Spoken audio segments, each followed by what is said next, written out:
Bonjour, c'est Anne. Alors, je voudrais vous parler toujours dans l'optique, d'optimiser votre boutique Etsy, d'une nouveauté ici que Etsy a récemment introduite et à laquelle il faut faire extrêmement attention. Etsy, depuis quelques années, a malheureusement, remplacé un certain nombre de ses systèmes d'optimisation ou introduit un certain nombre de systèmes d'optimisation basés sur des, IA qui fonctionne extrêmement mal, comme toutes les IA. Si vous ne me croyez pas, essayez juste de discuter avec ChatGPT et de lui demander de vous donner l'heure exacte. Ça ne marche pas. Moi, ça fait des semaines que j'essaye de faire en sorte qu'il me donne la date et l'heure de chaque commentaire, de chaque moment de discussion. Ça ne fonctionne pas. Donc, si déjà ça, c'est pas possible, imaginez le reste. Bref, tout ça pour dire que, si vous avez remarqué que la recherche sur Etsy fonctionne de moins en moins bien, que vous avez remarqué que l'adéquation entre ce que vous cherchez et ce que vous trouvez ne fonctionne pas, tout ça, c'est en grande partie dû à ça. Et maintenant Etsy a décidé, pour des raisons qui sont probablement plus liées à ce qu'ils essayent de paraître aux yeux des investisseurs, d'introduire des IA pour, entre guillemets, «aider» les, les vendeurs à optimiser leurs produits, leurs fiches produits. Et en ce moment, la dernière chose qu'ils ont mis en place, c'est une IA qui est censée vous aider à réécrire les titres de vos fiches produits. Alors, je vous déconseille fortement de l'utiliser parce que cette IA, d'une part, n'est pas au point, très clairement. D'autre part, elle ne tient pas compte d'un certain nombre d'éléments qui sont liés à la psychologie des acheteurs et à des éléments qui sont nécessaires, pour les acheteurs et qu'ils ont besoin de voir au premier coup d'œil. Donc l'idée, c'est, d'avoir des titres courts, mais ça ne tient pas compte des choses importantes que les acheteurs ont besoin de voir au premier coup d'œil. Parce que imaginez, bien que quand vos acheteurs trouvent vos produits Etsy dans un résultat de recherche, la seule chose qu'ils voient, ce sont les premiers mots du titre. Si les premiers mots de ce titre n'ont pas les informations importantes, et très souvent, les informations importantes, ça inclut la taille des articles ou le nombre d'articles inclus dans l'achat, et bien, ils vont pas regarder, en fait. Donc l'IA ne tient absolument pas compte de tout ça et ce qui est très clair pour le moment, parce que je vois passer beaucoup dans les forums des gens qui disent: «Oh là là, j'ai changé mes titres, mais en utilisant les recommandations d'Excel, c'est une catastrophe». Bah oui, c'est une catastrophe parce que l'IA d'abord n'est pas entraînée, donc ils sont en train de vous utiliser pour entraîner l'IA. Donc c'est quand Etsy introduit ce genre de choses, c'est pour son propre bénéfice, pas pour le vôtre, hein. Soyez très clair là-dessus. Et puis d'autre part, il y a une chose qu'il faut jamais, jamais, jamais faire, c'est modifier le titre ou la première photo ou le début de la description ou les tags d'un produit qui se vend déjà.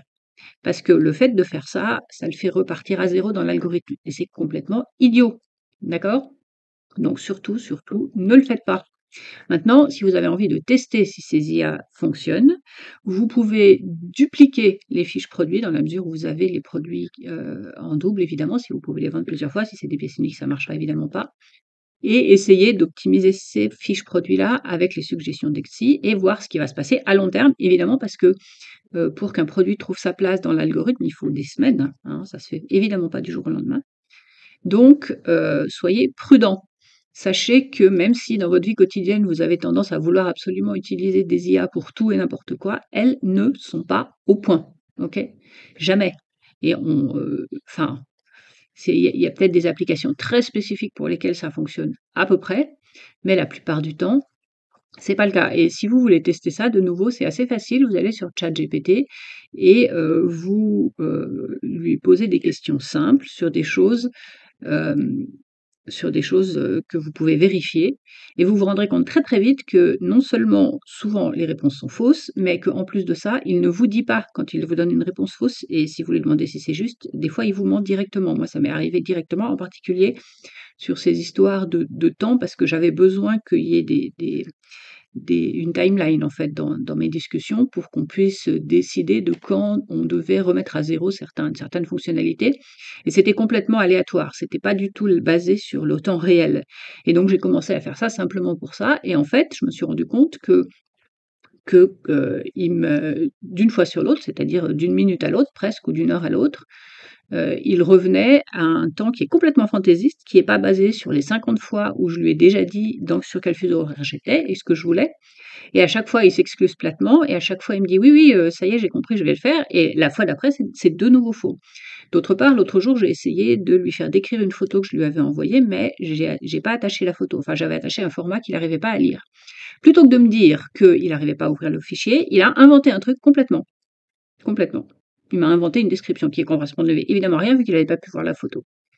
Donc, soyez très très prudent avec ce que vous faites avec ça. Sachez que tout ce qui concerne la recherche sur Etsy, Etsy en fait pour des raisons liées à l'image qu'ils essayent de projeter vis-à-vis des investisseurs, parce que le titre est en baisse de constante depuis 2-3 ans, et les résultats aussi, ils essayent de projeter une image de société hyper technologique, et donc ils sont en train de partir dans une très mauvaise direction à cause de ça, et du coup, c'est vous qui allez en payer les frais.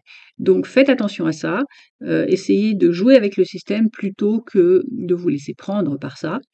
Et donc ne changez pas quand on vous dit: «Ah là là, il faut adapter vos descriptions, vos titres et tout ça immédiatement». Ne le faites pas. Réfléchissez, utilisez le bon sens et quand vous voulez rédiger un titre, réfléchissez à si vous étiez un acheteur, qu'est-ce que vous aimeriez pouvoir voir en premier sur ce titre? Et c'est ça qui compte. OK? Donc, je vous invite à vous abonner à ma chaîne si vous souhaitez plus d'informations et à rejoindre mon groupe Facebook qui s'appelle Vendre du fait main en répondant à toutes les questions du questionnaire d'adhésion. Si ça n'est pas le cas, je considérerais que vous êtes unis à vous-même et vous n'aurez donc pas accès. Et puis faites-le avec votre profil personnel. Je ne veux pas de profil professionnel là-dessus. Et puis, ben, je vous retrouve bientôt.